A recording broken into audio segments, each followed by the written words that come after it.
joining us for this Wednesday night, 1st of May 2024 Agenda Forum at the Town Hall. I'd just like to begin by opening with our acknowledgement of country. And the City of Swan acknowledges the traditional custodians of this region, the Whadjuk people of the Noongar Nation, and their continuing connection to the land, waters and community. And we pay our respects to elders past and present and their descendants. Just like to let you know that the terms and conditions of entry into this meeting are posted at the entry of the public gallery as you just came in, and members of the public are advised to read them prior to attending this meeting and abide by them. Tonight's attendance apologies. Those councillors that are here are seated, and we have Councillor Prodovnik attending electronically online. Hopefully you can hear us up there, Councillor Prodovnik. And I also have apologies from Councillor Dave Knight, and not sure about Councillor Catalano at this stage. And we have an apology here from Councillor McCulloch from Pierce Ward. Number 4, declarations of financial proximity, interest and interest in affecting impartiality. I have one from Councillor Bowman, as he has an impartiality declaration for 14.3.1, which is the telecommunications tower, as he is a resident of the Vines, and also have 2 petitions tonight to hand up. I've got an impartiality. Thank you. Have you relating filled that to one the out? I will do, relating to the Midland Oval, as my daughter works for Gilbert's Fresh. Thanks. Thank you. If you could just fill that out and hand that to the CEO. We also have 2 petitions tonight, one Councillor Henderson and Councillor Howlett to be presented, but I also have a leave of absence that you've handed up. Thanks, Councillor Howlett. Now, I have those 2 petitions. Who'd like to go first? Councillor Howlett. Thank you. I'm presenting a petition tonight on behalf of residents of the south end of Mathara Street, Midland, requesting the city address traffic congestion at the south end of Mathara Street, Midland, relating to cars parked on residential streets and verge, car yard employees, car yard customers, high-speed driving, danger for residents exiting driveway, restricted access for fire department, danger for young children and elderly. Thank you. Thank you. If you could just hand that up to the CEO. And Councillor Henderson. Thank you, Madam Mayor. This is on behalf of Vicky Spiller, the principal petitioner. We, the undersigned, all being elected as the City of Swan, request Council to urgently implement all recommendations made in the local area traffic management study for the Vines, completed by Cardno and dated 27th of February 2019. Streets in the Vines suffer daily from speeding, tailgating, unsafe overtaking and serious hooning. This has worsened in the period since the 2019 LATM study, with large housing developments in the northeast of the Vines creating additional traffic that uses the Vines as a north-south rat run. Speeding through the Vines is a major danger to both residents and the local wildlife. Vehicle crashes are also becoming more frequent. Police do not have the sufficient resources to enforce 50-kilometre speed limits. None of the 9 recommendations made in the 2019 study have been implemented in the last 5 years. I don't think that's quite true. The City of Swan can no longer delay taking action on the traffic management in the Vines to the detriment of residents. I present this having noted 123 Vines residents and 4 Ellenbrook residents. Out of a total of 140 signatures, there were some without indicating their location. This was presented on the City of Swan's website, but I don't see, and she doesn't see, a linkage between that, it coming to Council, so I'm presenting it on her behalf. Thank you. I'll just hand that one up to the CEO. Thank you for those. And we move on to 6 reports and notices of motion. 6.1, additional information from officers. There were nil, and 6.2, deputations. In accordance with the current procedures for public participation at agenda forums, all requests for in-person deputations were required by 6 p.m. Tuesday the 30th of April 2024, and all written deputations received by 3 p.m. on Tuesday the 30th of April 2024 were circulated with the preliminary schedule on Tuesday evening.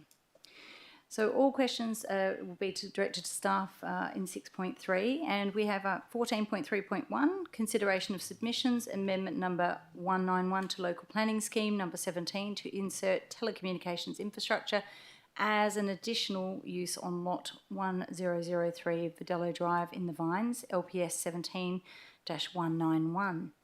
And our first in-person deputation is Mr. Clinton Northey, National Planning and Community Engagement Manager, Venture in support of the officer's recommendation.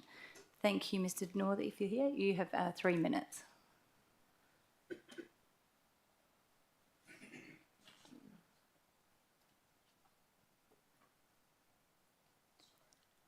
Yeah, thank you.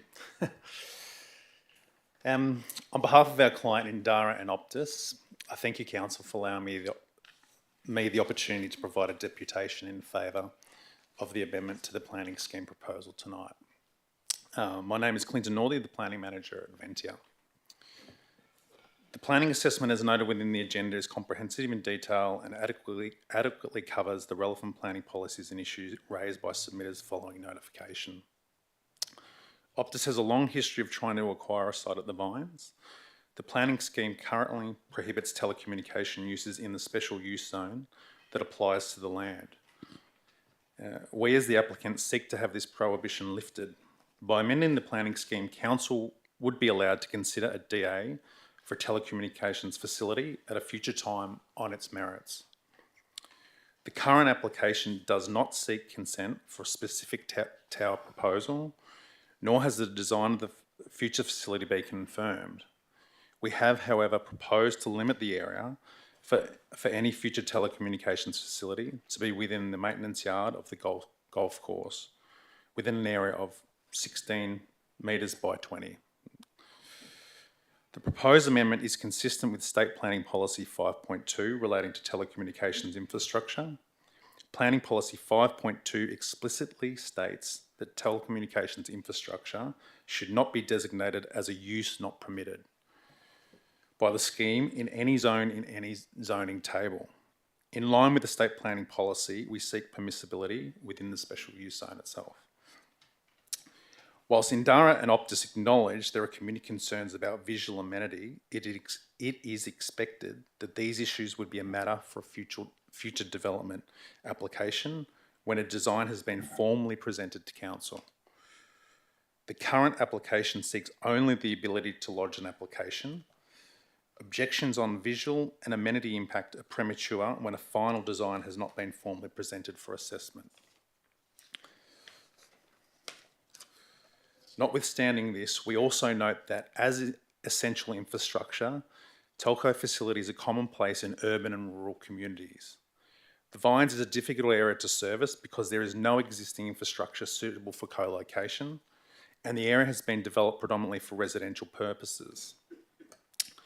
Indara and Optus consider that the site on the golf course can effectively service the Vines whilst having the lowest possible visual impact for local residents.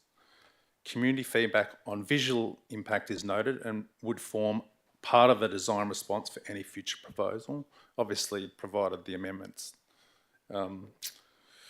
goes through, which would allow Council to consider the actual development on its merits. Of particular importance that was raised in the notification of the amendment was the Department of Fire and Thank you very much, Emergency Mr. Clinton. Services. Did you have very much there? Councillor Henderson? Thank you. Is anyone against? 2 minute extension, thank you. No, you've got a 2 minute extension. Oh, To 2 minutes continue. extra. Sorry, guys. I thought it was finale. Yeah, sorry. Of particular importance was raised in the notification was the amendment. So the Department of Fire and Emergency Services supported it, stating that additional telco infrastructure within the Vines area is critical for firefighting, communications, and for providing warnings, information, and communication channels for people in bushfire-prone areas during fire emergencies. And you can see there was clearly a fire there recently. On the basis of all the points raised and in agreement with the recommendations put forth by the City of Swan planners, we support the approval for this proposal and would hope Council also does. Thank you. Thank you very much. If you could just wait there for a moment, and I have some questions from councillors, just in regard to Mr. Northey's deputation. Councillor Bowman, Thank you, Madam Mayor. In suggesting the maintenance area, are you aware that State Planning Policy 5.2 for telecommunication infrastructure, Section 5, it's clear about the location of a tower shouldn't be visible to a recreation area, and my understanding would that would be a golf course. How is it going to be screened from the golf course? How's it going to be screened? Well, it partially is already there is vegetation around it. In saying that, there's examples of other golf courses where telecommunication facilities are actually located. Leadlands Golf Course, Wembley Golf Course. It's not uncommon, and in practical sense, it usually offers the best to service an area. You need to be where residents are to service an area. Where a golf course offers a buffer, it's not right next to residential dwellings. It's not next to a hell of a lot. There is adequate screening, I feel, and we feel, for a future development there. So clearly, being a maintenance area, it makes sense, rather than putting it on a green or. Yep. Yeah. So through you, Madam Mayor, next question. You talk about a 16 by 20 metre site in the maintenance yard. Has it been identified where in the maintenance yard? Because the last time I drove past there, they've got things stacked on everything. So obviously, if it's right next to the road, everyone's going to see it. Or if it's on the western side, everyone from the tennis courts to the mini putt and everything will be able to see it. So is there the location determined? Because obviously this recommendation from staff is talking about from what I can see, a specific site, but the maintenance yard is a lot bigger than 16 by 20. Yeah, so it's towards the rear, so it would be the western side of the site, not actually on the roadside, so to speak. And so would I be correct through you, Madam Mayor, in that you agree that the whole golf course doesn't need to be rezoned, and so we're only talking about a potential one tower? Yes. And you talk about the needs, but I haven't been provided anything in front of me that shows that there is a need or that other alternative sites have been considered, including co-location. Obviously, some people have got Telstra. Can we get any information to show where that's been looked at and why it has to be this site? I can ask for it. Usually, though, this would come at the stage of lodging a formal development application. This is purely for being able to actually lodge one in the first place.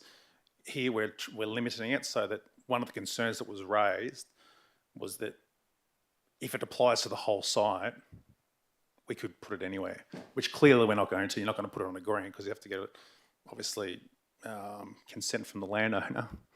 But to alleviate some of those concerns and as a practicality, we've agreed that we can put the maintenance yard as the best spot. And so you talk about, obviously, the future application. One of the concerns that was common in the submissions, although the submissions were looking at the whole golf course and they haven't been provided an opportunity to look at the individual site, was the height.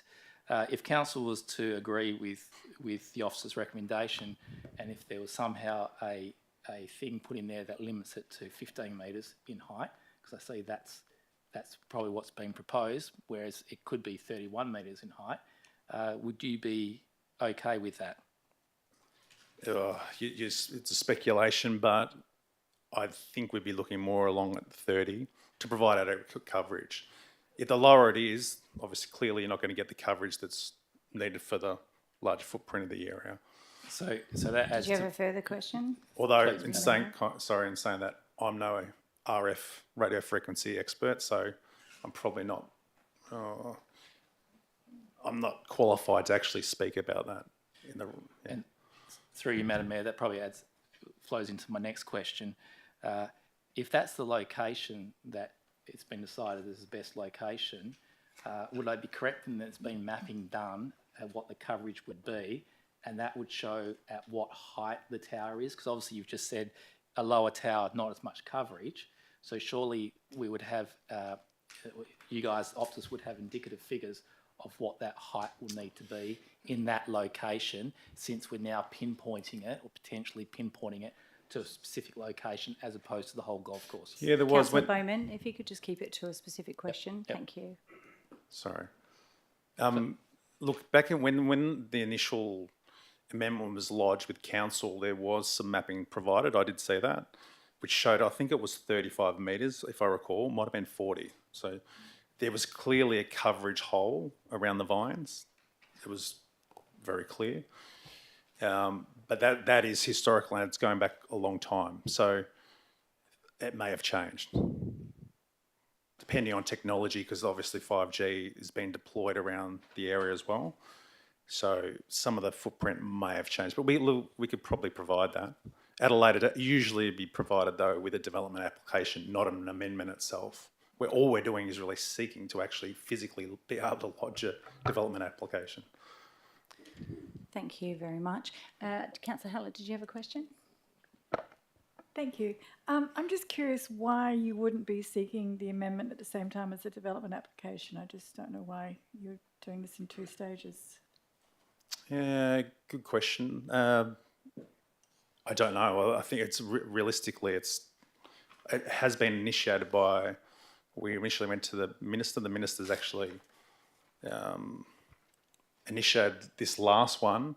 I'm not sure if we initially did it years ago, where it was 2 at the same time. I can't recall, but because it's been such a long time that we've been dealing with it, we're simply just going for the chance to actually physically lodge an application. But it's a valid point, yeah. And just further to that, thank you, Madam Mayor. If the amendment is successful, do you have a timeline that you think that you might be submitting a development application? I would assume it's as soon as we can, yeah. Without knowing the full timeline, it'd be fairly soon afterwards, yeah. Councillor Henderson, you had a question? Yes, thank you. Given that the requirements for 5G are more line of sight, the 30-metre suggestion, are you absolutely convinced that that's the height? No, I'm not convinced, no. It could be, we could be looking at 35, 40. Like it could be higher. Yeah, 40 Yeah. plus. So I don't know if we'd go, look, obviously we'd be looking at trying to lower as much as possible because clearly there's some concern from the residents, but I can't give you an exact figure tonight, no, Yeah, sorry. okay. I've done a lot of RF engineering, so I get this stuff.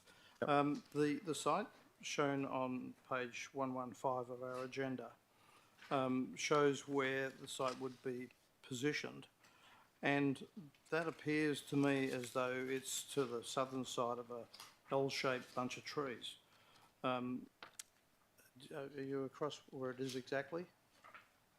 We do have an indicative location. I'm not sure if it's actually taken. We try not to remove trees if possible. Okay. Because it obviously acts as a screening agent for us. Yeah. Yeah, the point I was trying to get to is it would seem to me as that it's going to be, in fact, quite open where is being proposed.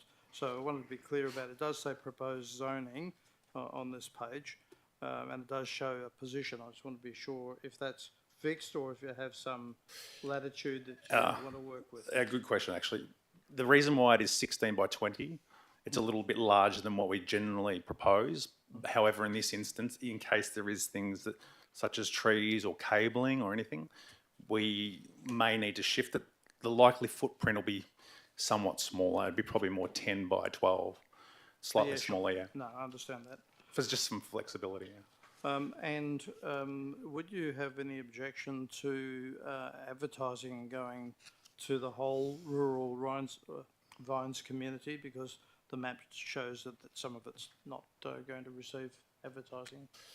Yeah, I would question why we need it when we've already gone through a process already, and ultimately the Planning Commission signs off on the amendment. So that's the only comment I'd make tonight. Okay, thank you. Thank you, Councillor Henderson. Councillor Johnson, you had a question. Yeah, thank you very much. I've just been leafing through the report to try to find out the potential height of the tower in the scheme amendment, but I can't seem to find it in there. I can see there are responses that say 35 metres. So is your scheme amendment actually in our report? Is the scheme amendment document in our report? Perhaps you can't answer because you haven't seen this, but No, sorry, maybe it's a question for staff. So does the scheme amendment include an actual height? No. It doesn't. Nope. Okay. So where do these 35 metre heights that people are talking about come from? Do you want me to answer? Sorry, can I answer? Or? Yeah. Yeah, I think that was the indicative from the previous, because we lodged one with council that was ultimately refused. That was what was with, and correct me if I'm wrong, that was what was previously presented. I think that's sort of the assumption here. But what we're saying now is the design hasn't been finalised. That is open to a future development application, really, provided this obviously gets approved. Thanks. Further question? Question for staff. I'll take that at the end. Councillor Henderson? Sorry, there was one more question. In the UK, there's been a lot of discussion about how these towers look, particularly in sensitive areas, and towers are being made to look like a tree, actually. Yeah. If this were to proceed, would you be amenable to that kind of a tower construction? Yeah, look, it's something for later on, but generally speaking, they have been deployed elsewhere. They are the Australian conditions. They might work in Europe, and I've seen a lot of them in South Africa, personally travelling and the like. They don't. I've seen cockies actually strip. Believe it or not, we've got some good examples. Cockies have absolutely destroyed these fake trees, and they don't actually weather very well either. So. Yeah, cocky's a problem everywhere and other things, but like it is true that they actually do. They've been destroyed. I can actually send you examples if you like. So is that a no? That's probably a no. Yeah, but look, it's something we can discuss if the amendment gets up. Yeah. All right. Councillors, are there any other questions for Mr Northey? No? Thank you very much for coming in and giving that deputation. Thank you, Council. And I'll just get you to push that button off on the microphone, crikey, and the microwave. And thank you. I'll just let you know that there are 2 written deputations that have been attached tonight from Mr Dixon Lowe on behalf of the Vines Residents and Ratepayers Association, not in support of the officer's recommendation. And the second one, Mr Mark Church, who's a resident, not in support of the officer's recommendation. And thank you for those people in the gallery from the Vines that came along tonight to support that. And now we move on to 6.3, which is elected member. Just one moment. That comes now after 6.3. 6.3 is elected members' questions in regard to items on the agenda only. Are there any questions from councillors for staff? Yes. Councillor Johnson. Yes. So my question is about the previous item. So is the scheme amendment in the report? I can't find it. I think I've only got an extract. I'll ask through Mr Russell. Thank you, Madam Mayor. The scheme amendment report from the proponent is not in the council agenda. The material in relation to indicative depictions of the height of the proposed facility derives from an earlier report that's been alluded to, submitted by Cordia. The 17th of August 2020 is the date. And in that document, we have a raft of information, including a nominal depiction, draft depiction of the facility, which is a 35-metre monopole with a head frame attachment atop. And it also indicates the RF mapping at the time of the coverage gap for the Optus network, and the remedy derived from the proposed facility and the location pretty much that's being suggested, which is the site at the maintenance shed. Okay, thank you. I guess the follow-up there is, could we please have a copy of the scheme amendment, maybe put in docs on tap so that we can read it? Thank you very much. Councillor Hallett, you had a question next. Thank you. Is it for all items on the agenda or just the one we heard? Okay, All great. items on the agenda. I've got a question, please, Madam Mayor, for item 14.3.2. And the question is, the only change I could see to that item was that the applicant had done a second traffic impact assessment. Was there anything else that had changed from their initial application? Through you, Mr Russell. Thank you, Madam Mayor. No, that is the only change in terms of supplementary information. Do you have a further question? I do. I do have some questions relating to item 14.5.4, the New Junction project, but I will submit those in writing to staff. Okay, thank you very much. Councillor Henderson, you had some questions to staff. Yes, thank you. In regard to the Vines Tower proposal, the study that was referred to, I want to be sure that it takes into account new radio frequencies being used and expanded, 5G but also 6G, and whether or not it includes those. If you're able to answer that, Mr Russell. Thank you, Madam Mayor. All I can provide the council with is the documents that have been submitted, which is the document I referred to. That may not necessarily have the information that Councillor Henderson is after, and I'm not in a position to provide that. I can request it through Mr Northey of his client, but the report we have at the moment I don't believe has that information. Right, are there any other questions from councillors about? Yes, Councillor Johnson. Yeah, I've got a question about 14.5.4, which is New Junction. And I'll invite councillors and staff to turn to page 366 of the agenda. So this is the New Junction project and financial annual report. And you'll see on that page we've got 5 borrowings, 6 reserve accounts and 7 revaluation reserves. So just looking at borrowings, it says there that we've got, I think, $7,866,000 worth of borrowings, and those borrowings were raised at dates from the 2017 to 2021. I guess the question is, this report, I believe, is as of end of June 2023. I guess that's my first question. Is this report to the end of June 2023? Through you, Madam Mayor. Mr Travaskis. Yes, through the chair, it is. Yeah.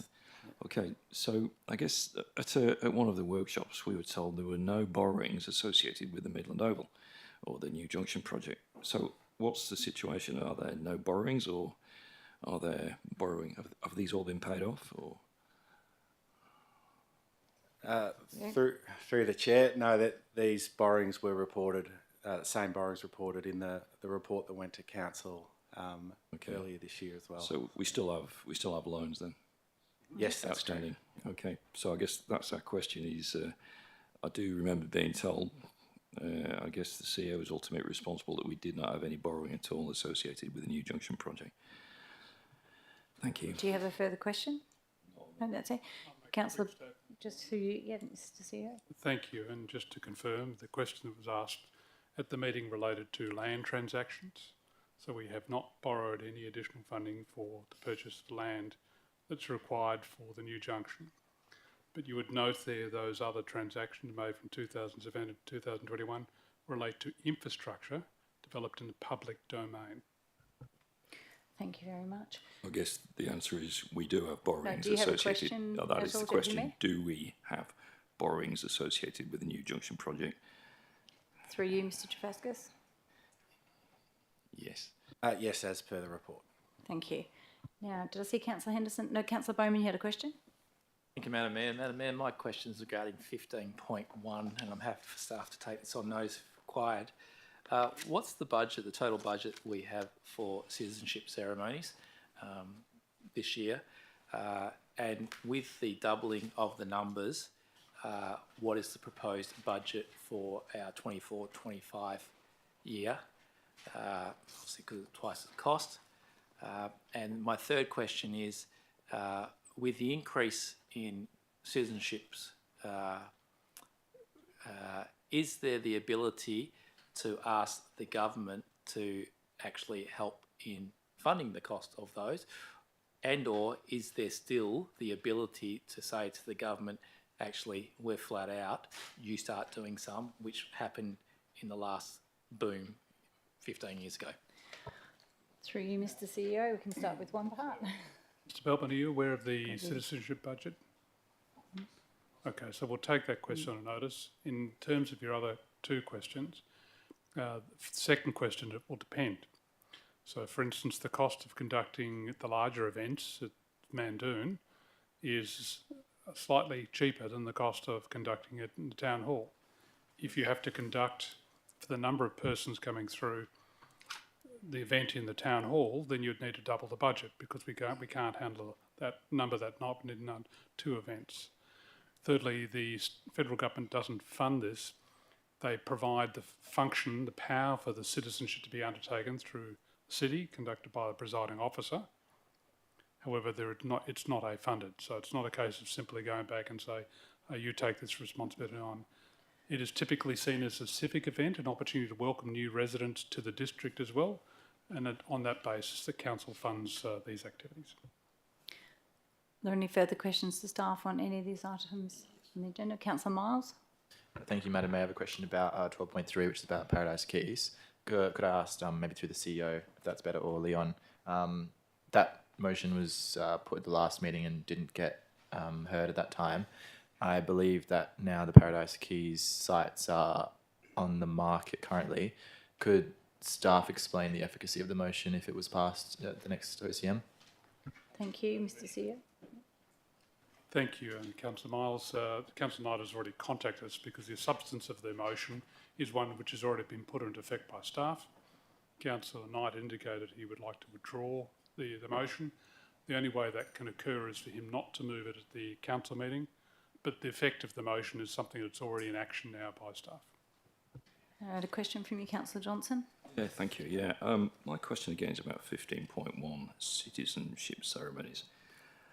It's how do the numbers of conferees compare to pre-pandemic, when we used to have a lot more people at those ceremonies? Is there any comparison available?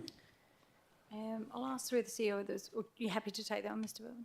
Yeah, through the Thank chair, you. I'd need to take the specific numbers on notice, but I can have a look and see if we can provide those. I do know that the numbers do fluctuate from time to time, and there have been previous 7 or 8 years ago, I recall in Western Australia there was a large increase in citizenship applications as well. It tends to relate to previous governments' positions on visa intakes and humanitarian amounts and those sorts of things, and also demographics of the area and where new residents choose to reside, but they do fluctuate from time to time.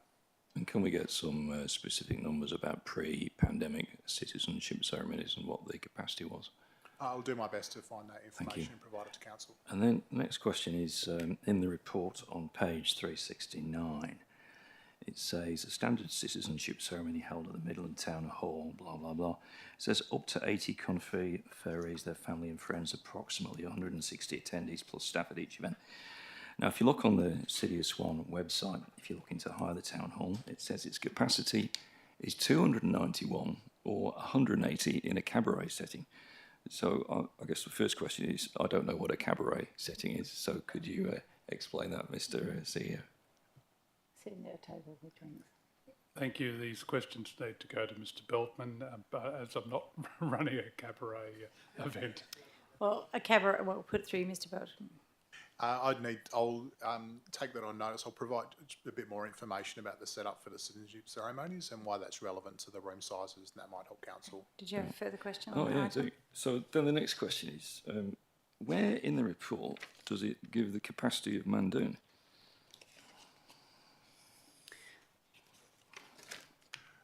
For you, Mr. Beltman. Yeah, through the chair, it's not provided in the report. There, I believe my understanding from staff is that it has these venues have quite a wide capacity to accommodate a much larger number of people. So capacity is unlikely to be an issue in the near future if we use those venues. So can we get then the specific capacity of that Mandoon surveyor's room? And maybe we could also get the dimensions of the town hall and the surveyor's room, because it looked to me like the surveyor's room was small, so it'd be interesting to see what that is. Next question on the same subject.